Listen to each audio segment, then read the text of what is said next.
नाज़रीन कुछ आम तरीन खबरें आपके सामने रख देते हैं। इस्लामाबाद हाई कोर्ट के अंदर एक बड़ी खौफनाक किस्म की बहरानी कैफियत बन गई है। एडवोकेट ईमान मज़ारी साहब मजीद कुछ चीज़ों की तरफ इशारा कर रही हैं, वो आपके सामने रख देते हैं। फिर नाज़रीन बैनुल अक़वामी तौर पर बरतानवी अखबार में इमरान खान के हवाले से क्या छप रहा है वो आपके सामने रख देते हैं। लेकिन सबसे पहले नाज़रीन मिशन नूर, ये सोशल मीडिया की सबसे बड़ी खबर बनी हुई, ये मैसिवली वायरल है, ये मैसिवली सर्कुलेट हो रहा है और लोग मिशन नूर की बाकायदा से तैयारियां कर रहे हैं। ये सोशल मीडिया से ओरिजिनेट होने वाला एक आइडिया है और इसमें यह कहा गया है कि 20 तारीख को रात 9 बजे हर शख्स अपने घर की छत के ऊपर खड़ा होगा और वो अजान देगा और अजान देकर अल्लाह के सामने दरखास्त करेगा कि ज़मीनी खुदा हमारे ऊपर काबिज है, हमें बराए मेहरबानी बचा। यानी अल्लाह के आगे दरखास्त की जाएगी कि हमारे ऊपर जुल्म हो रहा है, हमारे साथ ज्यादती हो रही है, हमें और कोई रास्ता नहीं नजर आ रहा। हमने एहतजाज किया, हमने प्रोटेस्ट किया, हमने वोट डाला, अपने तहीं हम पूरी जान लगा चुके हैं, लिहाजा बराए मेहरबानी हमारी कोई गैबी मदद की जाए। तो अल्लाह के सामने लोग जाकर झुकेंगे और अल्लाह से दरखास्त करेंगे, अल्लाह से दुआ करेंगे, एक प्रोटेस्ट के तौर पर जाकर वहां पर खड़े होंगे कि अल्लाह ताला तू सारे जमीन और आसमान का मालिक है, बराए मेहरबानी हमारी जिंदगी में आसानी फरमा, हमारे ऊपर रहम फरमा। अच्छा, जब बहुत सारे नाज़रीन लोगों को आप सुनते हैं और इस्लामी तारीख का बहुत सारे लोग हवाला देते हैं तो ये बहुत पुराना चला आ रहा है। जब भी मुसलमानों के ऊपर कोई भी ज्यादती हुई, जब भी उनके साथ कोई जुल्म हुआ, जब भी मुसलमान के ऊपर कोई भी मुश्किल वक्त आया तो वो अल्लाह के सामने झुका है, अल्लाह के सामने उसने सर झुकाया है, अल्लाह के हुजूर वो पेश हुआ है, अल्लाह का नाम लिया है, अल्लाह से मुखातिब हुआ है और अल्लाह से दरखास्त की। यह अजान नाज़रीन एक बड़ा खूबसूरत किस्म का ट्रेंड है कि जहां पर हर शख्स 20 तारीख को रात 9 बजे अपने छत पर खड़ा होगा, आसमान की तरफ देखेगा और अल्लाह अकबर कहेगा कि अल्लाह तू सबसे बड़ा है और तेरी जात सबसे बड़ी है, तू रहम करने वाला है। ये ट्रेंड कर रहा है, मैसिवली वायरल है। आज सलमान अकरम राजा साहब ने भी इसके हवाले से स्टेटमेंट दे दी है कि बिल्कुल जरूर होना चाहिए और कौन है जो हमें अजान देने से रोक सकता है। सलमान अकरम राजा साहब को सुन लें। कौन रोक सकता है किसी को अल्लाह ताला को याद करने से, अल्लाह का नाम लेने से? यहाँ पे तो नमाज पढ़ते हुए भी गिरफ्तारियां हो जाती हैं। ठीक है, लेकिन बिल्कुल हर एक को इस दिन ये करना चाहिए। ये एक इरादा है जो जाहिर किया है, ये अवाम के अंदर से ये आवाज़ उठी है, तो मुझे इसमें कोई वजह नज़र नहीं आती कि हम क्यों इसकी तायीद ना करें और क्यों उस दिन पूरी कौम जो है अल्लाह ताला को याद ना करे और अजान ना दे। अच्छा, अब नाज़रीन इस्लामाबाद हाई कोर्ट, एक जो जस्टिस जहांगीरी साहब को फारिग कर दिया गया है, तारिक महमूद जहांगीरी साहब, इसके खिलाफ इस्लामाबाद हाई कोर्ट के अंदर एक बड़ा तगड़ा रिएक्शन है, उन्हें काम करने से रोक दिया गया है। हालांकि उनके हवाले से एक दरखास्त दी गई, यानी अंदाजा लगाएं एक बड़ी शेमफुल चीज है।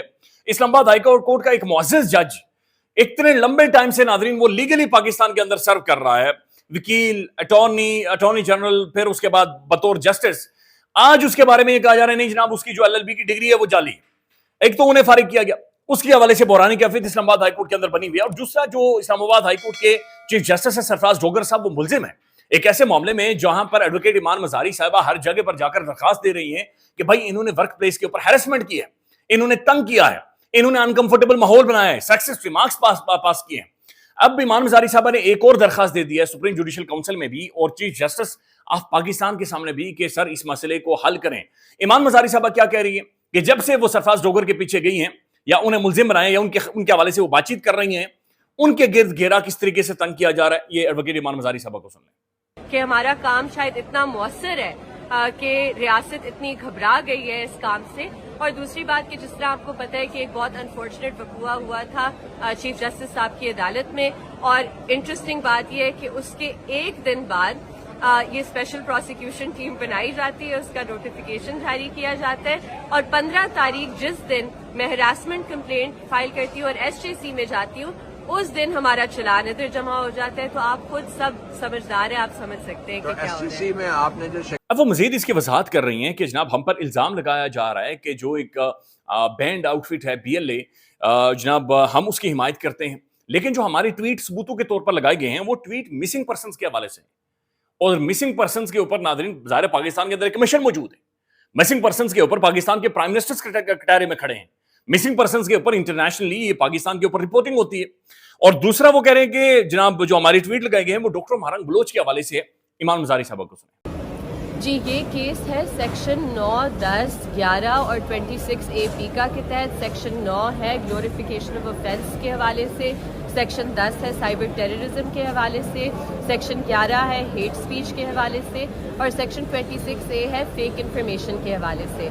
और जो हम पर इल्ज़ाम लगाए गए हैं, सबसे आप कह सकते हैं इंटरेस्टिंग दिलचस्प बात यह है कि इल्ज़ाम हम पर लगाए गए हैं कि हम BLA और TTP और दहशतगर्दों की हिमायत करते हैं, لیکن جو ٹویٹ ساتھ لگائی گئی ہے وہ ٹویٹس کہتی ہے جبری گمشدگیوں کا احتساب ہونا چاہیے, ڈاکٹر مارنگ بلوچ کو رہا ہونا چاہیے. تو شاید آج بھی مجھے نہیں پتا اور ابھی تک میں نے چلان دیکھا بھی نہیں ہے کہ انہوں نے کس طرح یہ کیس بلڈ کیا ہوگا, وہ کس طرح اس کیس کو چلانا چاہتے ہوں گے. دوسری طرف ناظرین ایک اور خبر آ رہی ہے, اور خبر یہ ہے کہ عمران خان کے بیانات اور ملاقاتیں روکنے کے لیے پنجاب حکومت نے GHQ حملہ کیس کا کے جیل ٹرائل کا نوٹیفیکیشن واپس لے لیا ہے. سماعت اب انسداد دہشت گردی عدالت میں ہوا کرے گی. عمران خان کو ویڈیو لنک کے ذریعے پیش کیا جائے گا. ناظرین چونکہ جیل کے اندر سماعت ہو رہی تھی, وہاں پر عمران خان صاحب کی بہنیں جاتی تھی, ان کے وکلا وہاں پر موجود ہوتے تھے, تو خان کے ساتھ ایک کمیونیکیشن ہوتی تھی, اس کے بعد ٹویٹ بھی آتی تھی, عمران خان گفتگو کرتے تھے اور سیاسی معاملات کے اوپر اپنی رائے دیتے تھے. اب ناظرین یہ بھی رپورٹ ہو رہا ہے کہ کل جو FIA کی ٹیم عمران خان صاحب کے ٹویٹر اکاؤنٹ کی تحقیقات کے لیے اندر جاتی ہے, عمران خان صاحب انہیں کہتے ہیں کہ میرا ٹویٹر ہے, میں اسے آپریٹ کرواتا ہوں, میں اپنا میسج پہنچاتا ہوں, میرا مزید وقت اس کے اوپر ضائع نہ کیا جائے. تو بڑی سخت ترین عمران خان نے اس کے اوپر گفتگو کی ہے.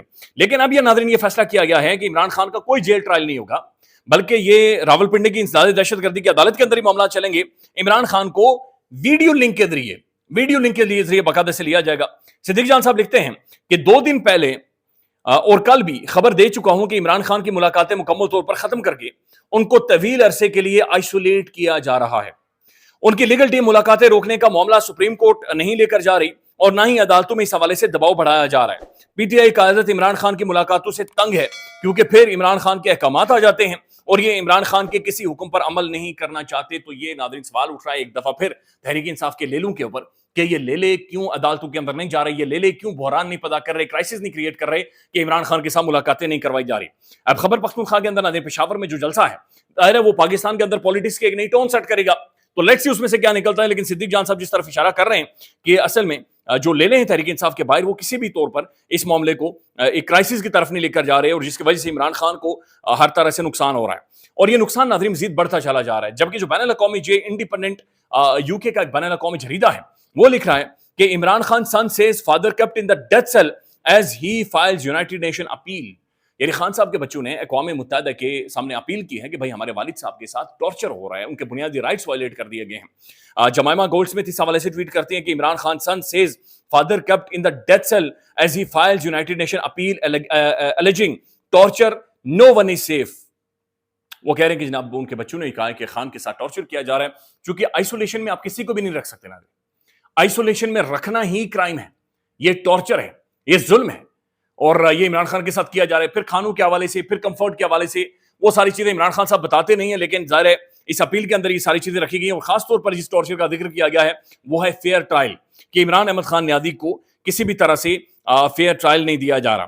اب ناظرین پنجاب میں مریم نواز صاحبہ اور مریم اورنگزیب صاحبہ رضی دادا کے پیچھے کھڑی ہوں گے. رضی دادا یہ وہ صحافی ہیں بلکہ یہ نون لیگ کے کچن کیبنٹ کا حصہ ہیں جو ٹیلی ویژن پر بیٹھ کر, بلکہ انہوں نے ٹیلی ویژن پر بیٹھ کر صوبائیت اور یہ گندی خلیج گفتگو تو کرتے رہے, لیکن انہوں نے اپنے ویلو کے اندر سندھیوں کے بارے میں, یعنی ہمارے جو سندھی بھائی ہیں ان کے حوالے سے انہیں کہا تھا کہ یہ بندر ہیں اور یہ بندروں کی طرح ناچتے ہیں, اور انہوں نے ایکٹنگ کر کے بندروں والی ایکٹنگ, اگر ہم تصویر لگا سکیں فل اسکرین پر چلائیں, جب انہوں نے بندر بننے کی کوشش کی تھی تو یہ بندر کیسے دکھ رہے تھے وہ جناب انہوں نے کہا تھا. تو مریم نواز صاحبہ یہ کہہ رہی ہیں کہ جناب رضی دادا نے اگر اپیل کر دی ہے, اگر انہوں نے معذرت کر دی ہے تو معذرت قبول ہونی چاہیے, نہیں تو یہ تعصب ہے جو کہ پھیلایا جا رہا ہے. اب رضی دادا ان جیسے اور بہت سارے ناظرین گماشتے ہیں جو کہ ٹیلی ویژن پر بیٹھ کر باقاعدہ سے صوبائیت, تعصب, نفرت کی پولیٹکس کو باقاعدہ سے پھیلاتے ہیں.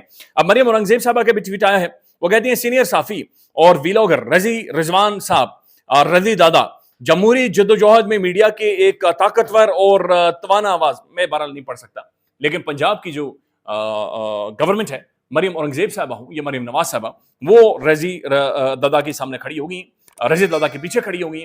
اور رضی دادا وہ جو کہ پارلیمنٹری کمیٹی کے سامنے کھڑے ہوئے تھے تو انہیں بیٹھنے کی اجازت نہیں دی گئی تھی, بلکہ انہیں کھڑے رکھے کہا گیا تھا کہ معافی مانگے. معافی مانگنے کے بعد بھی ان کی معافی مسترد کی گئی تھی. اب ناظرین صدیق جان صاحب کے بھی اس حوالے سے کمنٹ ہے, اور صدیق جان صاحب یہ کہتے ہیں کہ مریم نواز صاحبہ یہ فیصلہ کر چکی ہیں کہ انہوں نے اپنے والد کے ساتھ نہیں بلکہ اس نظام کے ساتھ کھڑے ہونا ہے. یہ صدیق جان صاحب کو سنیں. اور نواز شریف صاحب جو ہے نا, اس وقت ان کو پتہ ہونا چاہیے کہ ان کا بھائی اور ان کی بیٹی ان کے ساتھ نہیں ہے. نواز شریف کو اگر گرفتار کر کے لایا گیا نا تو وہ پنجاب کی اپنی بیٹی کے وزیر اعلیٰ ہوتے ہوئے پنجاب کی کسی جیل کے اندر, نواز یہ سب کچھ ہوتے ہوئے دیکھ رہی ہوں گی اور وہ بطور وزیر اعلیٰ کام کریں گی. بالکل کریں گی, وہ کریں گی. وہ کہیں گی کہ وہ الٹا اس کا کریڈٹ لیں گی کہ دیکھیں جی میں اتنا میرٹ پہ نظام چل رہا ہے کہ میرے والد کو گرفتار کر کے لایا گیا. अनीक नाजी साहब नाज़रीन ये तजिया कार हैं, इन्होंने भी शदीद अल्फाज में तनकीद की है और ये कह रहे हैं कि मैंने इतना अरसा नून लीग को सपोर्ट किया, मुझे लगता था कि नून लीग तजुर्बेकार है, मुल्क संभाल लेंगी, लेकिन उन्होंने बेड़ा गर्क कर दिया है मुल्क और पार्टी का। ये अनीक नाजी साहब को सुने। नून लीग के साथ मेरा जो कुछ 34 साल के करीब रिश्ता रहा है और मैं जाहिर है कि बहुत इमरान खान के दौर में भी बहुत मैंने जोर शोर से जितनी भी मेरी हैसियत औकात है मैं सपोर्ट करता रहा मियां नवाज शरीफ को, मरीम नवाज को। और दयानतदारी की बात है कि मैं समझता था कि ये बहुत यानी मद्दोजज़र नशीब फराज से गुजरे हुए लोग हैं और ये संभाल सकते हैं मुल्क को, लेकिन वो जिस तरह की हमाकतें हुई हैं और जो कुछ देखने में आ रहा है पर उस पर आदमी चुप ही कर सकता है। नाज़रीन आज़ाद कश्मीर के अंदर जो सूरत-ए-हाल है उस पर इमरान रियाज खान साहब ने एक तजिया दिया है और वो अवामी एक्शन कमेटी के बारे में बातचीत कर रहे हैं और फिर जो हुकूमत का एक अलायंस बन चुका है उसके हवाले से भी गुफ्तगू कर रहे हैं। ये इमरान रियाज खान साहब को सुने। कोई भाई इतना रखे। नाज़रीन आज़ाद कश्मीर में जो अवामी एक्शन कमेटी है वो एस्टेब्लिशमेंट के लिए एक दर्द सर बन गई है। अब इसको एक मनफी अंदाज में देखा जाता है कि ये बड़े मुश्किल लोग हैं। देखिए पहले इनकी तादाद कोई बहुत ज्यादा नहीं होती थी, मगर जब रिजीम चेंज ऑपरेशन किया गया तो नौजवानों में मायूसी पैदा हुई और जब एक पॉलिटिकल पार्टी को दीवार के साथ लगा दिया गया, एक हुकूमत को गिरा दिया गया और एस्टेब्लिशमेंट ने अपनी मर्जी के बंदे लाकर बिठा दिए हुकूमत में, चूं चूं का मुरब्बा इकट्ठा करके, तो लोग इतने मायूस हुए कि सबके सब अवामी एक्शन कमेटी का हिस्सा बन गए। अब अवामी एक्शन कमेटी बहुत ताकतवर हो गई है, नौजवानों की बहुत बड़ी तादाद इसके साथ जुड़ गई है।